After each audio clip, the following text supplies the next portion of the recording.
Mana peran pemerintah? Iya. Jangan pusing-pusing saya bilang. Kalau begini saya bilang ada satu hal yang lebih gampang saya bilang. Ya udah kita ekspor aja ganja Aceh bilang. Ganja itu menurut kearifan lokal itu menjadi obat. Iya. Di dalam kitab Tajul Muluk ya kan? Ada literatur mengatakan Man and Match. Oke. Roll action. Assalamualaikum warahmatullahi wabarakatuh, sahabat-sahabat Ujung Barat. Ketemu lagi dengan saya Cika Setiadi. Nah, hari ini di studio kita kedatangan seorang tamu yang sudah kita jadwalkan 4 bulan. 4 bulan sudah kita mengatur jadwal.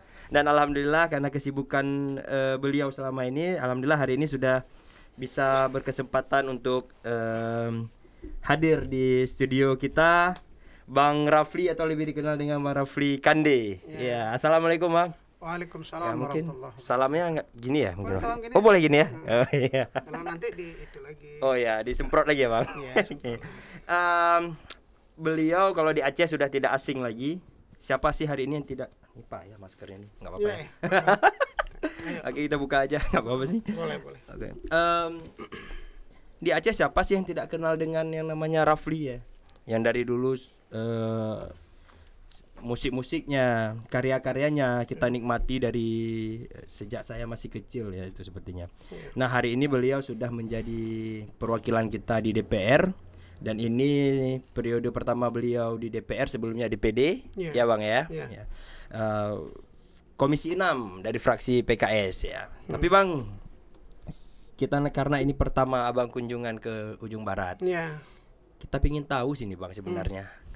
Sikit aja mungkin secara singkat Bang, perjalanan Abang menuju parlemen Bang, dari Gitu ya. dari panggung hiburan ke panggung politik Bang. Baik, Ya. terima kasih. Assalamualaikum warahmatullahi wabarakatuh.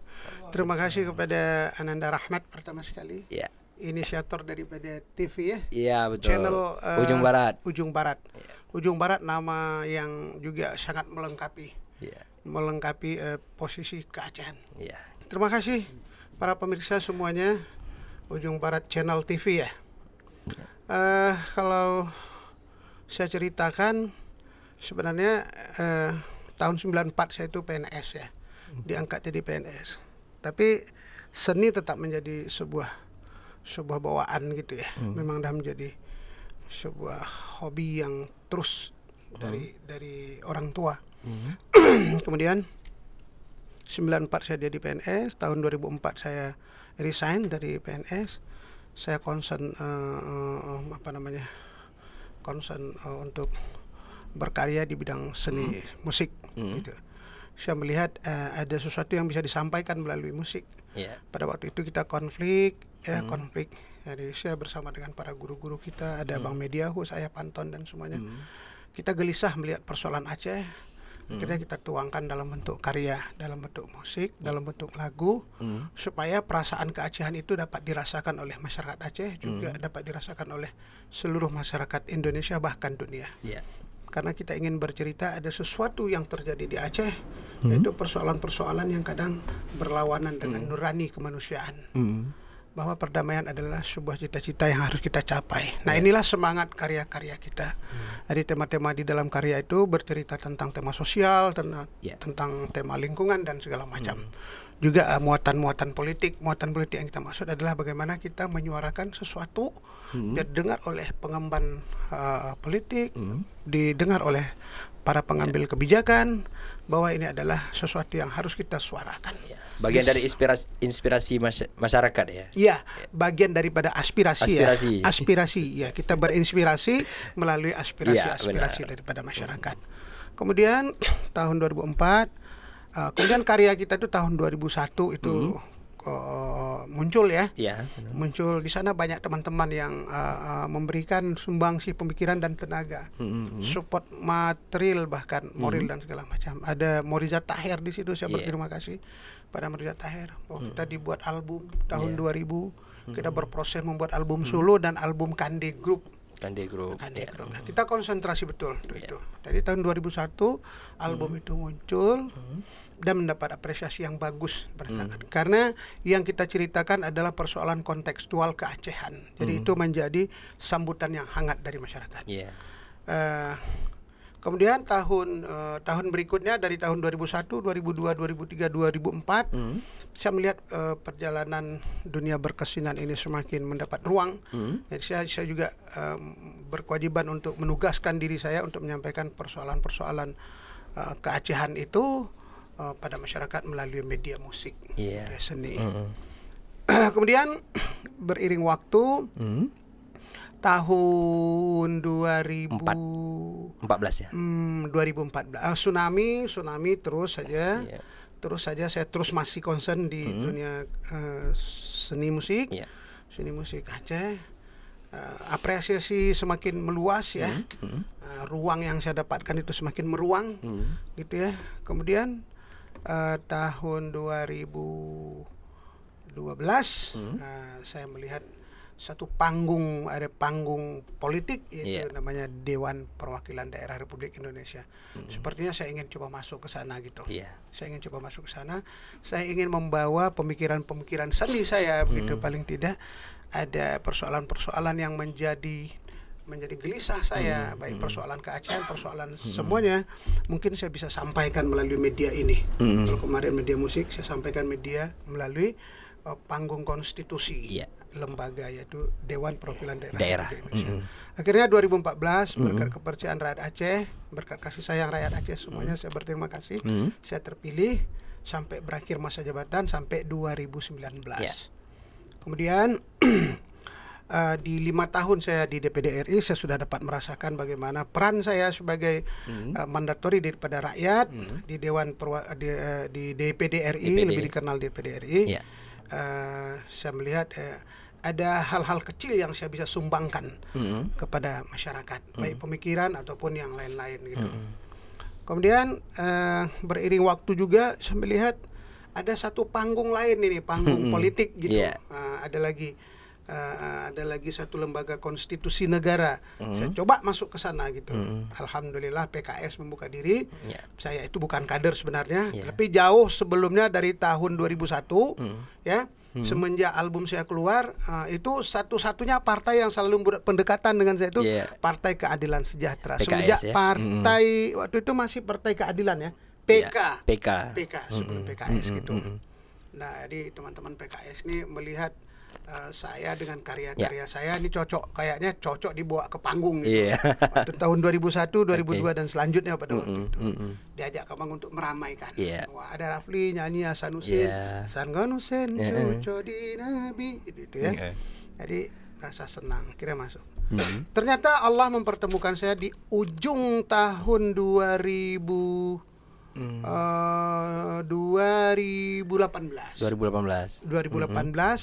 Saya itu datang ke PKS yang meminta saya hadir sebagai tamu di sana. Alhamdulillah dengan kesahajaan hati teman-teman dari PKS menerima saya memberikan saya satu seat untuk bisa ikut dalam kontestasi politik di Aceh 1 di wilayah Aceh 1 sehingga Dapil 1 Bang Nasir pindah ke Dapil 2. Sebenarnya itu juga kesepakatan benar. Dengan dan alhamdulillah dua-dua beliau lulus baik ya. sekali. Memang Nasir Jamil tokoh politik yang baik. Baik, Bang, ada isu-isu nih Bang, kabar-kabar burung. Katanya pilkada ini Abang juga salah satu kandidat wakil gubernur ya, katanya sini Bang. Ada Bang ke arah situ Bang? Saya nggak berbicara seperti itu ya. Kalau namanya dalam dunia politik itu sebenarnya prinsipnya kalau kita berpolitik itu selalu ingin bagaimana peran itu lebih konkret. Bagaimana pemikiran-pemikiran, argumentasi, inisiatif, ya kan? Ini lebih bisa kita aplikasikan di dalam masyarakat. Eksekutornya. Bagaimana pemikiran-pemikiran, ide-ide dan segala macam, baik di DPR, mau DPRK, mau DPRA. Semuanya yang menjadi kerinduan di dalam hati para politisi itu adalah kalau menurut saya bagaimana mau menerjemahkan sesuatu pemikiran yang baik bisa kita aplikasikan di dalam kehidupan bermasyarakat. Nah, kita kalau ambisi nggak ada, saya nggak pernah ambisius. Saya nggak pernah ambisius. Saya bekerja konsentrasi itu ada. Saya bekerja total itu ada. Kalau capaiannya ya sebesar mana yang saya bisa capai ya begitulah. Jadi kalau yang namanya ambisius nggak pernah. Tidak pernah ambisius. Begini. Tapi kalau ada tawaran oke bang. Begini wujudnya. Cika, abang bilang gini. Iya bang. Cika bisa bayangkan pada pemilihan DPD RI yang dulu, Abang Rafli setelah kita bertahun lelah untuk sosialisasi, kampanye lah namanya, ya kan, kampanye. Tiba waktu pemilihan, saya nggak coblos diri saya sendiri. Waduh. Nggak coblos? Ya, saya nggak menyoblos diri saya sendiri. Saya nggak kuasa memilih diri saya sendiri. Nggak kuasa saya.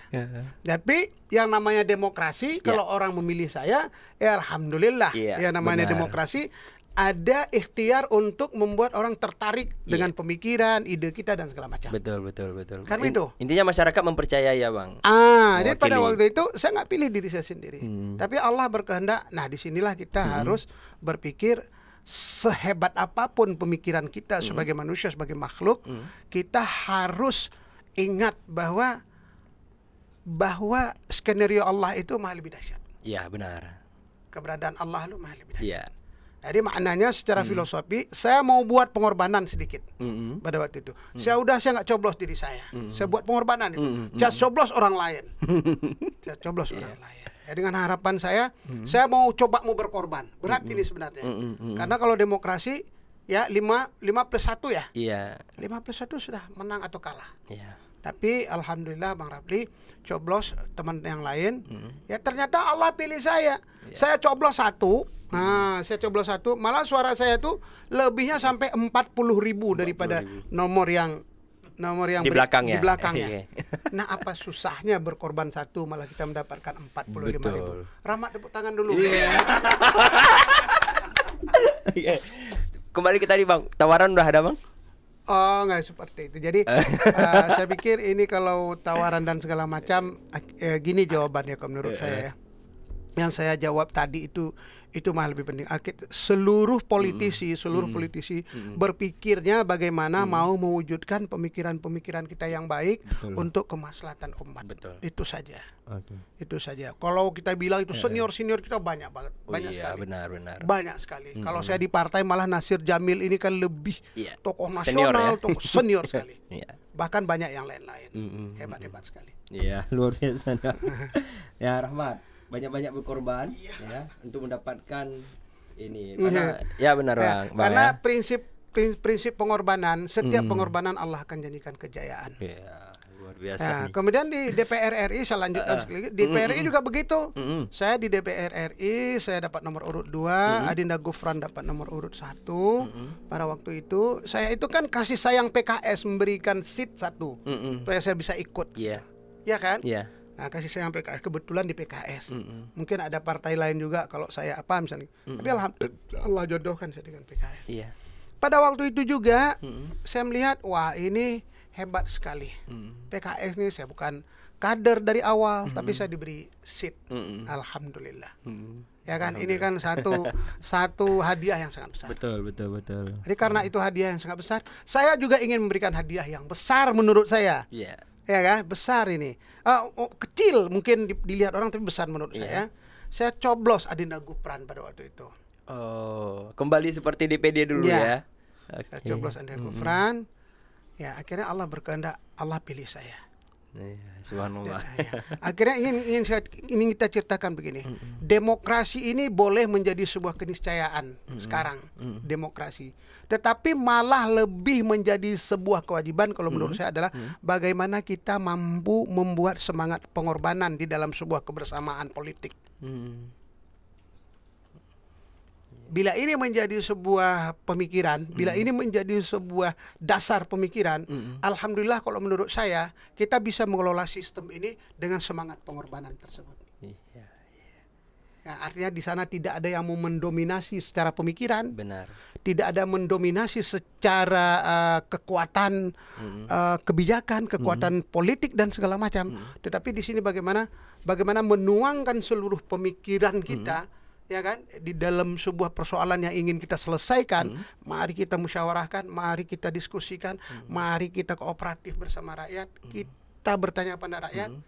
Aceh menurut saya nggak usah khawatir, sumber daya manusianya maha dahsyat, sumber daya alamnya maha dahsyat, ya kan. Benar. Kalau kita melihat hari ini, bagaimana dengan otsus yang sudah sekian belas tahun, dengan kelebihan uang kita yang sangat banyak, ya kan, ini adalah keberuntungan. Tetapi kita masih menjadi provinsi termiskin di Sumatera. Nah itu gimana tuh Bang?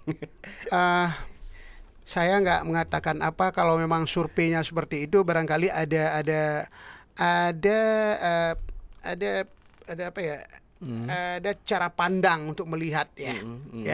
Kalau hasil survei yang mengatakan seperti itu, ya kita juga tidak bisa menafikan. Nah, kalau hari ini kita mungkin bisa melihat, kita mengapresiasi juga kerja-kerja baik daripada pemerintah yang sudah melakukan upaya-upaya perbaikan gitu.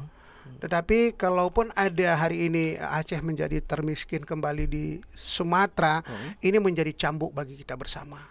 Kita bukan menyalahkan orang per orang, tetapi bagaimana hari ini kita menuangkan segala pemikiran jernih kita, menuangkan segala pemikiran ide-ide bagus kita untuk menyelesaikan persoalan ini. Kenapa ini bisa terjadi kalau memang iya?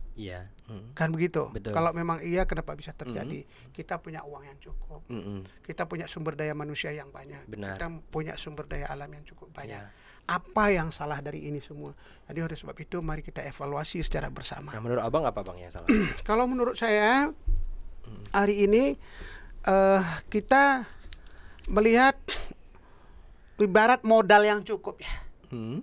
Modal yang cukup. Modal yang cukup ini mestinya kan harus punya satu roadmap program juga yang prospektif gitu. Yang lengkap juga. Nah, kalau pengusaha diberikan modal yang cukup, nah di sana kita akan melihat sejauh mana seorang pengusaha mempresentasikan sebuah pemikirannya tentang usaha yang ingin dia kembangkan. Dengan modal itu. Dengan modal yang banyak. Ini kita lihat modal yang banyak saja. Saya nggak berbicara tentang sumber daya alam yang harus dikelola berikutnya, tetapi dengan yang ada dulu. Gitu. Nah, mana yang harus kita prioritaskan? Ya kan? Nah, mohon maaf ya kan, bisa saja anggaran itu legal dia secara prosedural, ya kan? Kadang dia itu nggak legal secara moral dan akal, ada juga. Mohon maaf dalam tanda kutip. Jadi yang maksud saya adalah bagaimana uang yang banyak ini, insya Allah ya kan, kita bisa lebih fokus untuk meningkatkan menjadi multi efek pembangunan ekonomi daripada masyarakat. Kita bangun sinergisitas itu semua. Pengusaha-pengusaha lokal kita hidupkan. Kita hidupkan ini semua. UMKM. Contoh saja. Contoh kecil di depan mata kita. Ini mohon maaf, ini kalian sudah buka. Tapi yang saya tahu, ini air ini ada brandnya, bukan brand kita. Bukan. Oke, nggak usah dibuka. Brand apa? Oke. Ya, ini udah kerjaan kita memang seperti ini. Ya, kan? Tapi jangan salah, tepuk tangan dulu untuk ujung baratnya. Iya dong. Ada mangkoknya ya kan. Kayaknya lebih jadi 15 menit. Gak apa-apa sih Bang. Oke. Jadi ini saja. Kita bisa bayangkan kalau kita buat air mineral. Ini saya buat sampel. Rusli Bintang, tokoh Aceh yang sangat hebat. Pembisnis, tokoh pendidikan yang sekolahnya sangat sederhana. Tetapi mereka punya pemikiran yang sangat jauh ke depan. Jiwa entrepreneurnya top dan segala macam. Dia bisa ekspor air mineral dari Batam, dia buat. Dia ekspor sekarang itu ke Singapura, Malaysia, Thailand, dan beberapa negara lain. Dia ekspor. Dia punya air tuh pH-nya sampai 8. Ada yang pH sampai 10. Harganya mahal. Hari ini kita bisa bayangkan kalau pemerintah bisa konsentrasi mengajak pengusaha untuk bekerja sama buat air mineral aja dengan kualitas yang bagus. Mana pasarnya? Mohon maaf ya, mungkin bisa nggak seperti itu, tapi pemikiran sederhana saya ada semacam kebijakan ya, seperti apa? Seluruh instansi aja minum ini berapa mendapat keuntungan? Benar. Saya tadi kunjungan ke sekolah SMK, SMK 3 yang sangat hebat sekali, SMK 3 top. Sejuk dan indah sekali SMK 3. Juga airnya bukan air dari kita. Air ini dari Prancis loh. Tapi kalau ini bukan Prancis ya? Ya. Ini dari Prancis sebenarnya ya. Aqua, Aqua, Cleo, dan kawan-kawannya itu. Dan kawan-kawan, Le Mineral dan segala macam. Ini brand-brand luar, ya. Benar. Bayangkan, kalau kita banyak seniman, kita buat kemasannya lebih cakep. Ya enggak? Betul. Kita punya TV, kenapa enggak pemerintah Aceh konsentrasi membuat satu siaran TV mempengaruhi seluruh masyarakat Aceh. Banyak yang kreatif. Ayo buat TV kita promo sedemikian rupa. Insya Allah pasti saya yakin sekali. Orang Aceh bangga sekali dia dengan keacehannya. Benar. Ternyata Rafli hanya dengan pepeh rapai ya bedonya keliling. Kan? Masyarakat mengapresiasi kita. Ini saja. Belum lagi yang lain-lain. Kalau saya tanya ke Donya Kopi, adik saya pengusaha Donya Kopi, kebetulan Usuluddin juga staf ahli saya di DPR RI. Beliau punya usaha Donya Kopi. Di usaha beliau di kafe beliau itu seluruh kopi dunia ada. Bayangkan. Jadi kalau mau berkunjung nanti saya promo nih. Ya, boleh. Donya Kopi. Donya Kopi. Lokasi di Lamdingin. Aku rasa udah nggak asing lagi. Iya, benar. Donya Kopi udah nggak asing lagi. Mau merasakan cita rasa kopi. Nah, dunia besok antar kopi itu. nih kemarin. Oh, nih. iya. Ini udah dipromo. Dari promo ini. Ada ubi, ada talas, ada budi, ada balas gitu. Iya. Sudah kasih duluan sama negara, Bang. Oh gitu. Kemarin kita dapat penghargaan dari Bea Cukai. Penyumbang biaya masuk terbesar di Aceh. Biaya masuk ya? penyumbang terbesar. Ke negara, Bang ya. 2020 ya ke negara. Tapi ke ujung barat dulu. Iya. Menyusul, Bang ya. Jadi Adenda Cika ya. Iya. Ya itu yang Abang lihat. Jadi hari ini bagaimana pemerintah konsentrasi pada fokus pada sesuatu yang produktif saja. Kecil tetapi continue.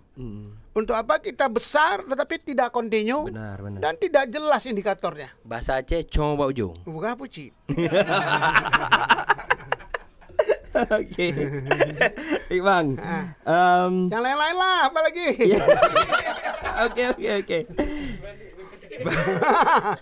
Bang, ini ada banyak pertanyaan, Bang. Waktu kita bilang Bang Rafli mau main ke kita, banyak masuk pertanyaan ke Instagram kita dan lain-lain kan. Saya baca yang paling menarik dan yang paling rata-rata banyak ditanya ini, Bang. Saya ambil satu nih. Abang pernah mengemukakan pendapat mengenai ganja, yang mana ganja bisa menjadi komoditi ekspor. Kemudian Abang cabut statement Abang kembali. Kenapa Abang dicabut? Pertanyaannya. Sebenarnya kalau kenapa dicabut itu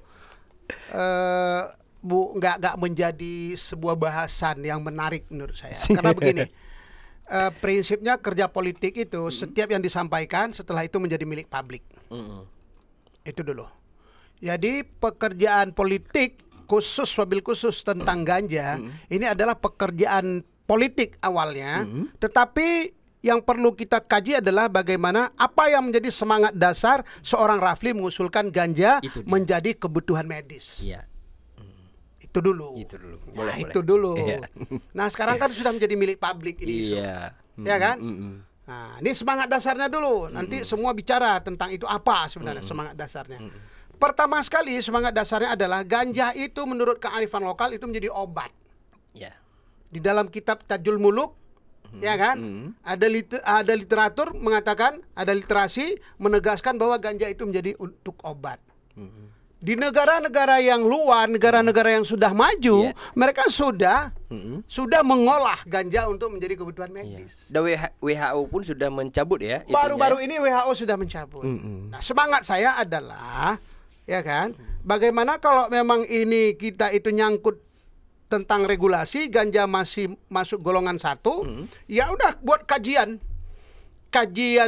secara kajian ilmiah juga dilakukan, ya kan, kajian regulasi dan segala macam juga dilakukan. Kalau memang iya, kenapa tidak? Regulasinya khusus, zonanya khusus, peruntukannya khusus. No rekreasi, bukan buat rekreasi dulu. Kita masuk ganja menjadi kebutuhan medis. Semua khusus. Marketnya khusus, peruntukannya khusus. Ya kan? Ya, benar. Contoh. Saya bilang contoh aja biar lebih ini. Contoh misalnya kalau memang pemerintah mau konsentrasi, kita mau buat itu segala macam, ada nggak pasarnya sebenarnya? Kenapa negara-negara yang sudah berkembang buat ini? Benar. Ada pasar. Oh, ini untuk kebutuhan medis. Seperti apa? Ayo dunia medis melakukan kajian. Yang itu. Oh, ini dunia bisnis, dunia usaha juga. Ayo dunia usaha melakukan kajian. Semuanya melakukan kajian. Nah, kalau ini memang kita melihat ada prospek keberuntungannya, kenapa tidak dikelola secara baik? Siapa yang kelola? Pemerintah. Nggak boleh tanam sembarangan. Orang langsung terbayang, aku pula aja 2 hektar. Apit kasih bu, apit kasih bu. Kan 5 hektar, mah. Dia hanya palut tu men. Maksud abang, ya kan? Nah, kalau itu bisa, kan bisa kita buat zona khusus. Misalnya di mana? Kita buat misalnya di Pulau Aceh 50 hektar. Siapa yang kawal? Aparat. Aparat yang kawal. Jangan kita buka untuk ruang rekreasi dulu. Bukan untuk dipakai kayak di negara-negara Eropa, ya. Amerika Latin. Amerika Latin masih pakai. Kita nggak pakai, nggak usah pakai. Khusus untuk medis. Hansip barang ya mungkin. Makanya, jadi ini sebenarnya kenapa ditarik? Kenapa ditarik? Ini kan politik, ini kerja politik. PKS itu nomor 1 terdepan untuk melawan bahaya narkoba. Terdepan untuk sosialisasi bahaya narkoba. Rafli waktu naik DPR 40 panggung kreatif tanpa narkoba. 40 panggung keliling di dapil. Betul. Waktu naik DPR RI. Masa saya bungo emang gua kuyupnya ganja yang menurut dia mabuk minum. Dia kan Cika kan. Betul. Jadi semangat abang itu bahwa ganja bisa menjadi kebutuhan medis ya. Pada catatan-catatan kuno kita ya kan, pada masa-masa kejayaan kita bahwa ganja juga dijadikan untuk kebutuhan obat. Itu secara kearifan lokal. Betul. Nah, kalau sekarang ke depan ya secara ilmu medis, secara ilmu kedokteran, ya lakukanlah kajian. Betul. Lakukan kajian. Kalau memang ini bermanfaat, katanya kata Profesor Musri, ya kan estimasi 4 hektar, 3 hektar ya. 3 hektar dalam 1 tahun itu bisa menghasilkan ekstrak ganja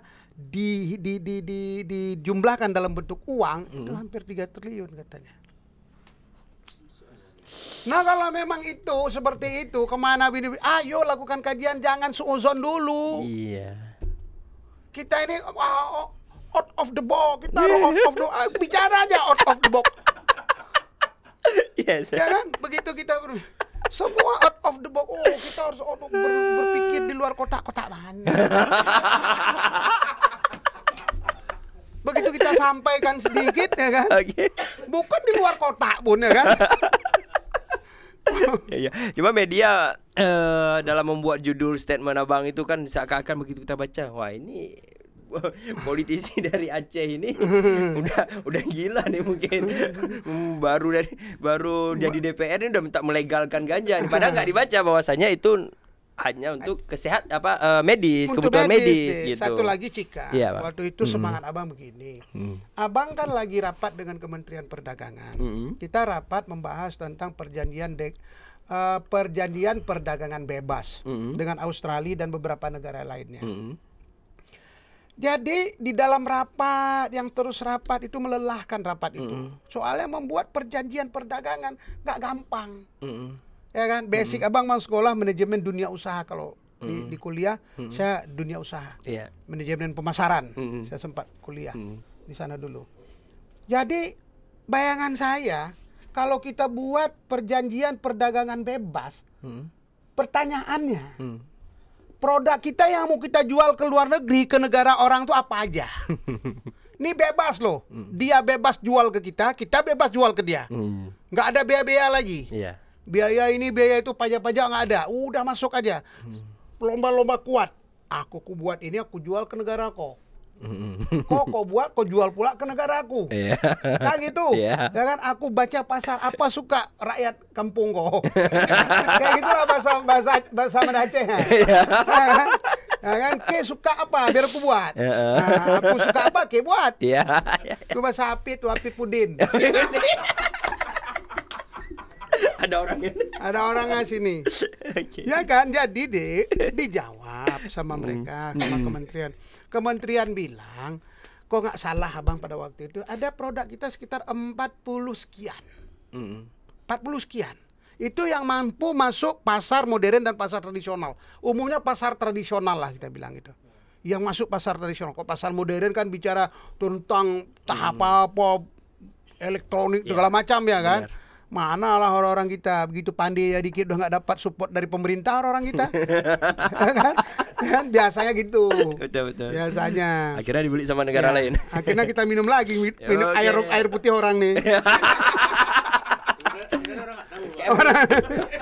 Tapi perlu tambah air. Aku kasih tahu aja bahwa ini air putih orang lah. Bismillahirrahmanirrahim. Ambil air putih sendiri mana? Padahal di kampung saya Aceh Selatan tuh mata air di tiap rumah saya mata air banyak segala macam. Jadi kembali cerita yang tadi, saya tanya berapa banyak produk mereka yang bisa masuk ke negara kita. Sekarang aja hampir 400. 40 dengan 400. Kan pingsan Bang. Kenapa kita buat surat perjanjian perdagangan bebas? Mereka punya produk 400, kita punya 40. Semangat jadi mana? Iya. Kan gitu. Abang bilang, saya bilang gitu, Menteri, saya bilang begitu. Menteri tahu nggak? Saya bilang gitu. Pak Menteri tahu nggak? Tuh minyak pala saya, minyak asiri lah ya. Minyak pala saya di Aceh Selatan, abang saya punya, abang saya. 7 drum dia bilang hari ini, dia stok nggak bisa dia jual karena harga nggak ada. Cuman 7 drum minyak pala. Kebun serai yang ada di Aceh Selatan itu mati di kebunnya. Nggak bisa dijual karena minyaknya nggak ada harga. Pasarnya tidak ada ya? Pasar tidak ada. Minyak nilam juga begitu. Ya. Oh iya, di saat minyak nggak ada harganya 2 juta. Nggak ada minyak. Ya kan? Begitu minyaknya ada, nanti siapa yang menjaga fluktuatif harga ini? Siapa yang menjaga? Mana peran pemerintah? Kita kan begitu sebagai dewan.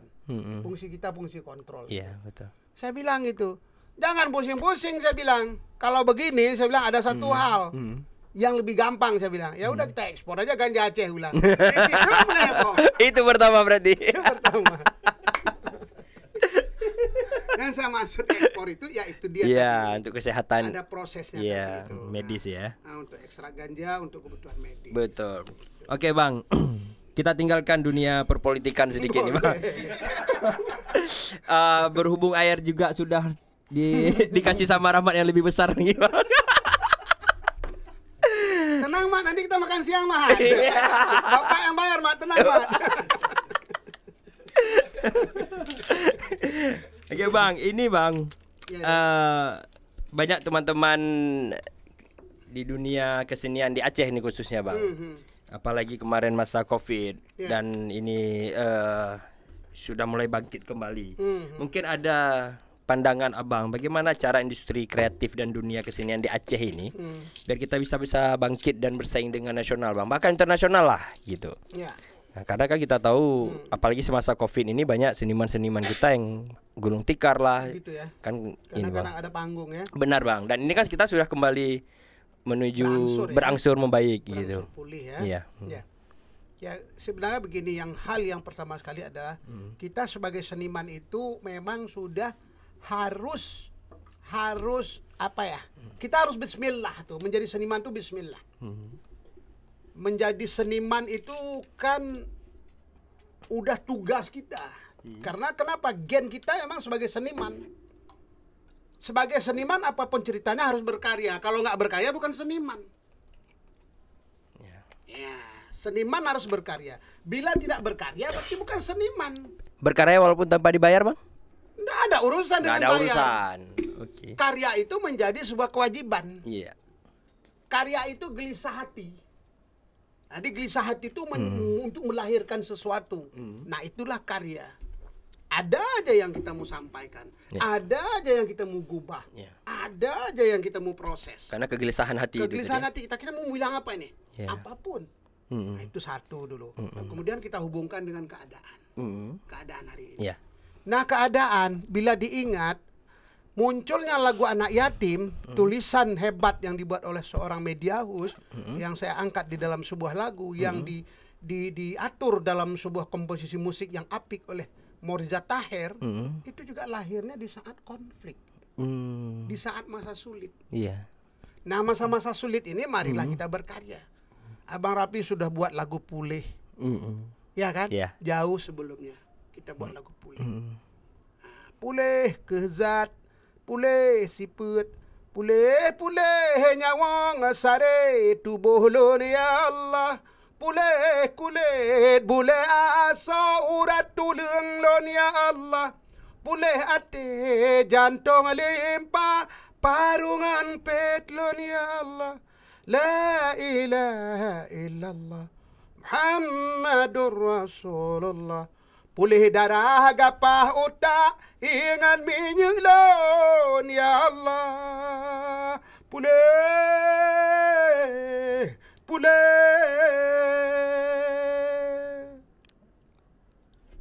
tepuk tangan, Mat. Nggak bisa tepuk tangan, banyak video lagi rekam. Nggak cukup 2 kamera, ambil lagi tuh. Curang Rahmat ini. Curang. Jadi menurut Abang Rapli, hari ini pertama sekali berkarya dulu. Berkarya. Persoalan panggung kita ini sudah berubah. Bagaimana kita membaca situasi ini menjadi keberuntungan juga. Menjadi keberuntungan juga. Ya kan? Menjadi keberuntungan juga. Apa nih, di mana ruangnya? Sekarang apa namanya? Ujung Barat berinisiatif ini udah berapa tahun nih, Rahmat? Belum setahun, Bang. Belum setahun. Artinya kalau belum setahun ini juga muncul di saat pandemi. Dan memang ini muncul saat pandemi. Muncul di saat pandemi. Nah, ini apa? Ini juga situasi yang menjadi keberuntungan. Memunculkan ide. Kan begitu? Benar. Ini alhamdulillah dari sini berawal, ini akan berkembang terus. Rahmat harus punya mimpi besar. Yang nggak punya mimpi itu tulul amal, panjang angan-angan. Ya kan? Ngobrol gelisah tentang seniman, ditanya karya nggak ada. Iya. Sok-sok mau ngurus tentang seniman juga kagak. Benar. Ada kan? Ada. Ya kan? Nah, kita nggak mau berbicara personalnya orang gitu, ya kan? Nah, jadi apa? Kamu tuh apa? Gitu. Jadi itu. Nah, jadi karena abang ya, Abang Rapli sekarang cuma tanya dari generasi adik-adik sampai generasi yang tua-tua, saya tuh hormat sekali sama pelaku seni. Saya menghormati karena saya sadar sekali saya terlahir dari proses yang sangat menyenangkan. Menyenangkan ke apa? Proses lah yang paling menyenangkan daripada Rapi udah jadi ini, itu nggak bisa. Proses dulu ada nggak kita nikmati? Bagaimana saya proses sama Afid, kita buat video dari awal sebelum mereka jadi bintang klipnya, diajak lari-lari di Sabang, sampai luka-luka kaki saya, hampir saya tunjang dia. Ya kan? Karena dia bilang ini, aku sekolah nih, Abang harus ikut aku ke sekolah. Karena dia sekolah, aku ikut lah. Aku balas nggak sama dia. Kau tahu nggak? Pokok belimbing nggak sekolah berbuah tuh nggak kau? Habis ngopi.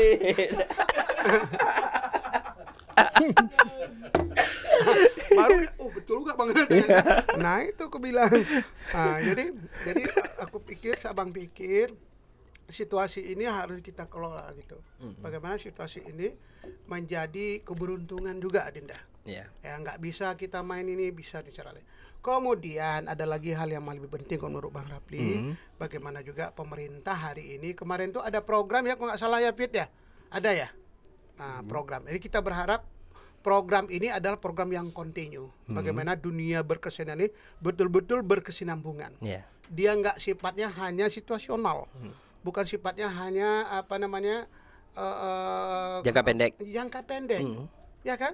Nah, jangan temporer. Jadi seni ini terus menjadi, seni itu dua hal, sinergi dan kontrol dengan pemerintah. Ya kan? Dia mengontrol pemerintah, pemerintah juga sinergi dengan seniman. Nah, dua hal ini harus dilakukan. Nah, lembaga dunia kesenian ini harus kita perkuat. Jadi harus dibina kembali, harus dihidupkan kembali. Kita buat payung hukumnya supaya legal dia itu secara prosedural, secara hukum, ya kan? Akan bermanfaat dia secara apa? Secara faktual dia bermanfaat. Benar. Nah, secara realita juga dia bermanfaat. Gitu. Baik Bang, makasih banyak nih Bang. Nggak terasa udah. Baik. Udah berapa menit kita Rahmat? 40 menit. Udah 40 menit Bang. Mau Rahmat ya? Mau Rahmat. Tapi Bang, saya tadi satu yang saya dapat Apa itu? bahwasanya memang seniman itu selalu membuat karya berdasarkan kegelisahan hati ya. Pantesan Rahmat 2 bulan ini menciptakan 3 lagu berhubungan dengan bahwasanya jodoh itu tidak kemana. Mungkin kegelisahan hati masih jomblo. Mungkin Bang ada yang bisa direkom Bang Rahmat. Ada kan Bang, hari ini kalau mau saya kasih. Ya. Oke Bang, makasih banyak sekali lagi Bang. Baik Cika, Gimana? terima kasih banyak Ujung Ya. Barat Channel. Ujung Barat Official, Bang. Ya. Ujung Barat Official. Ya, Bang. Mudah-mudahan Ujung Barat ini selalu selalu respect terus dengan persoalan keacehan mobil khususnya. Amin. Bahkan Ya. Ujung Barat lebih paham apa yang harus ditawarkan kepada dunia pada umumnya. Ya, oke. Bang, mungkin 1 menit terakhir Bang. Ya. Closing statement dari Abang untuk seluruh masyarakat Aceh pada khususnya Bang. Ya. Jadi ke kamera yang ini Bang. Baik.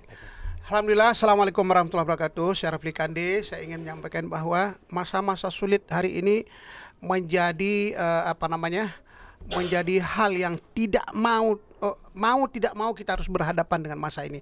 Tetapi yakinlah Allah Maha lebih sayang, Allah Maha lebih memberikan Allah Maha lebih memberikan kebaikan-kebaikan di ujung-ujung dari sebuah peristiwa-peristiwa yang kita lihat hari ini.